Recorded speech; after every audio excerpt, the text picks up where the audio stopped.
Hey folks, welcome back to the channel. Thanks for tuning in. Thanks for watching. This is Regen Nation. My name is Dax. And if you're an owner of an older Tesla running hardware 3, meaning, a Model 3, a Model Y, Model S, or X, built roughly between 2019 and 2023, and you've just downloaded the latest full self-driving V14 Lite update, we need to talk. Over the last few days, forums and social media have been blowing up with terrifying reports. FSD Lite, Dwight, here we go. It's green, Michael. It's thinking. Michael, this is warm. It's finally being honest. No, God, no.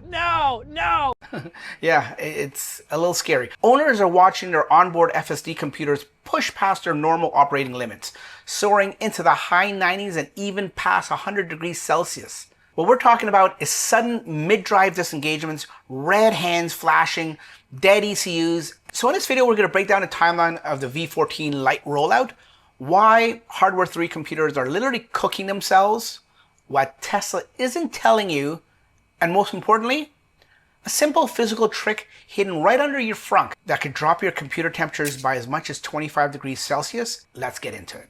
Okay folks, before we continue, I just want to take this opportunity to note that I did publish a video a couple days ago. I was basically calling out Fred Lambert from Electric, stating that he was over-exaggerating this issue, as he was one of the first people to mention it online. So I just want to take this opportunity to apologize, because it seems like Fred was right. In this instance, Fred was right. It is a valid concern for all of us. When I'm wrong, and I have no problem admitting and acknowledging when I'm wrong. And out of full transparency, I'll keep that video that I was talking about, I'll keep that up. I just wanted to take a second to acknowledge that I was incorrect in my thinking that it was a non-issue being blown out of proportion by Fred and Electric.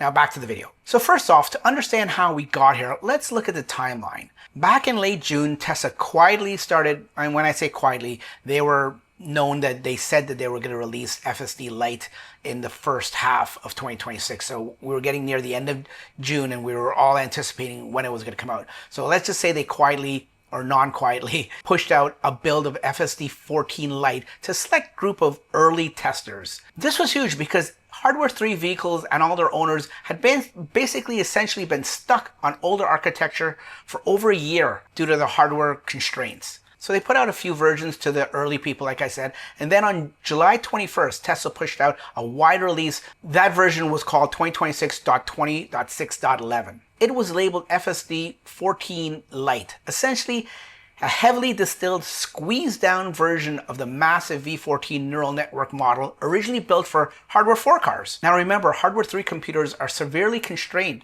compared to hardware 4 cars. They run on older chips with only about 8 gigs of RAM and roughly an eighth of the memory bandwidth of a hardware 4 car. So squeezing a massive next generation end-to-end AI model onto a chip that wasn't designed for this, and it was designed years ago, is like trying to run a modern AAA video game on a gaming console from 2010. So the software has to work overtime, and that heavily computational lift comes with a massive byproduct.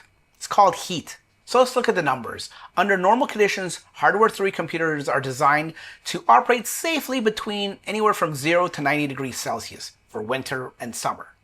But once that board crosses that 90-degree threshold, Tesla safety protocols triggers a thermal fault. And owners now are seeing some wild numbers. We've got reports from multiple owners measuring their FSD ECUs at around 96 degrees Celsius. And at least one owner on X reported a staggering 102 degrees Celsius. So what does this look like in real time? Like, what do you have to look out for, you're thinking? Well, think of it this way. When you're driving down a highway, your fans will be screaming at maximum capacity. You may not hear it, but it'll be at the front of the radiator, at the front of the car. Right then, in the middle of an FSD drive, the FSD computer will violently shut down. When I say violently, the screen flashes with terrifying hands and that demanding sound to take over immediately because the system is no longer available and you got to take over. And it's shocking. We can all say that we've heard that audible alarm come over and the big red hands on the screen come over and say take over right away. And then sometimes if the car is lucky, the computer manages to cool down itself after a while, FSD becomes available again. But then there's the unfortunate few that the numbers are actually growing, that the computer doesn't recover and it cooks itself into an irreversible hardware failure. That's when it basically dies.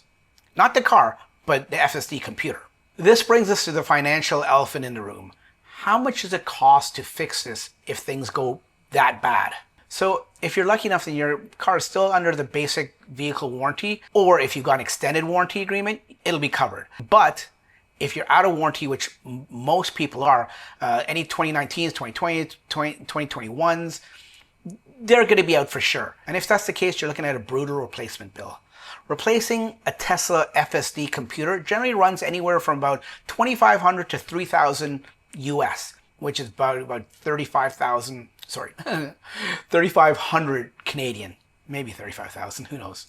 So, as you can imagine, this has sparked a massive debate online. Should Tesla be held responsible for a computer failure caused directly by an over-the-air software update? You tell me. Let's talk about it down in the comments below before we go any further. Let me know if you think that Tesla should be on the hook for this. Many argue that if a software update pushes legacy hardware past the thermal limits to the point where the components start burning out, the manufacturer shouldn't stick it to the customers with a multi-$1,000 bill. I think that's only fair. To make matters worse, the FSD's computer layout, where it's in conjunction to the coolant loop, it doesn't help because notoriously it's far down the line, meaning it often receives warmer coolant than other components like the drive unit or the main infotainment unit, which is the MCU.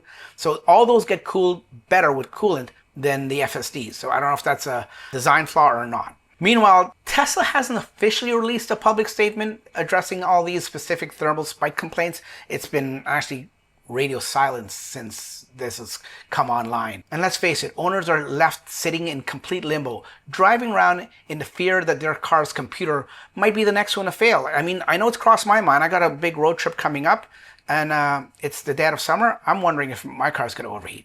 But you know what? Some Tesla technicians have quietly suggested, off the record of course, that V14 Lite is causing a broader coolant loop anomalies unrelated to FSD computer itself, but compounding the issue. Like I said, this is unofficial. This is what people are saying, but there's no, strong evidence of this. So take it for whatever it's worth. So is there a silver lining here? Some in the community are asking, could this be actually a good thing in the long run? Could this force Tesla's hand to accelerate the hardware upgrade program that they've been talking about? If you're not sure what I'm talking about, during a previous earnings call, Elon mentioned that upgrading millions of legacy hardware 3 cars to hardware 4 isn't a simple swap. And we'll also be offering the ability to upgrade the car to replace the computer, and you also need to replace the cameras, unfortunately, to go to hardware 4. To do this efficiently, we're going to have to set up like kind of micro factories or small factories in major metropolitan areas in order to do it efficiently. And so we basically need like many production lines to make the change. I do think over time it's going to make sense for us to convert all hardware 3 cars to hardware 4 because that's what enables them to enter the robotaxi fleet and have unsupervised FSD. You know what? If that's what it takes, that's what it takes. Will Tesla eventually have to offer a subsidized free path to hardware 4 for those who bought FSD outright? Well, they kind of have to. Otherwise, they risk alienating the core user base that funded the autonomous development from day one. And you know what? This is maybe where we talk about Tesla doing the right thing. 9 times out of 10, Tesla usually does do the right thing. I'm going to hold out and say they will, but you never know. Tesla's so huge now that they're getting very corporate that I can see them maybe, hiding their heads in the sand on this one. I hope they don't, but they could. So while we wait for Tesla to issue an official patch or structural fix, there's something practical you can do right now to protect your car. A lot of Tesla owners don't realize that what's hiding right underneath their front trunk or their frunk, that tub can come out. And under there, there's your radiator. Over years, leaves, road grime, dust, organic debris, all that kind of stuff, twigs and stuff like that kind of stuff gets stuck into the front grille and packed tightly into the primary radiator. And because the airflow gets choked off then the cooling system loses its efficiency, and then you're just not cooling down the car as good as you can. Multiple owners and mobile technicians have found that simply pulling out that front tub and thoroughly cleaning out that radiator pack, it can result in a massive 20 to 25 degrees Celsius drop in thermal performance just by doing that alone. So there's lots of videos online showing you how to do it on YouTube and stuff like that, so I'm not going to go through it right here. But if you do that, that'll make a huge difference. And of course, if you're not comfortable by doing it by yourself, you can take it into Tesla and one of the service guys will do it for you. Just set up an appointment and you can just get, it's basically called coolant and radiator inspection. Also, speaking of little fixes, it's also been suggested when you're on a road trip, don't precondition when you're going to a supercharger. This increases the temperature of the coolant to heat up the battery pack and stuff like that. And that's the same coolant that runs over your FSD computer. So in turn, it can actually heat up your FSD computer if it wasn't already. So instead, when preconditioning comes on, because it comes on the screen and tells you it's preconditioning, you can decline it or just cancel it on the screen. But if you can't do that, you can just set, I mean, it's a little harder, but you can set a destination to like a business or location right next to the supercharger instead of the actual supercharger. That way it won't trigger the preconditioning come on. And you know what? This may result in a little longer charging times, but it may save your FSD computer. So in closing, the rollout of FSD V14 Lite was supposed to be an exciting step forward for all us legacy owners. But right now, it's turning into a stress test for both our cars and our patients. So you tell me, are you running V14 Lite and you checked your service mode thermal warnings and see if you had any of those issues? Are you experiencing the red hands? Let me know your software version and your temperatures down in the comments below. We can continue this discussion down there. If you found this video helpful, make sure you hit the like button, subscribe to the channel, and hit that bell so you don't miss any of these kind of videos like this. And we'll see you on the next one. Take care. Bye-bye.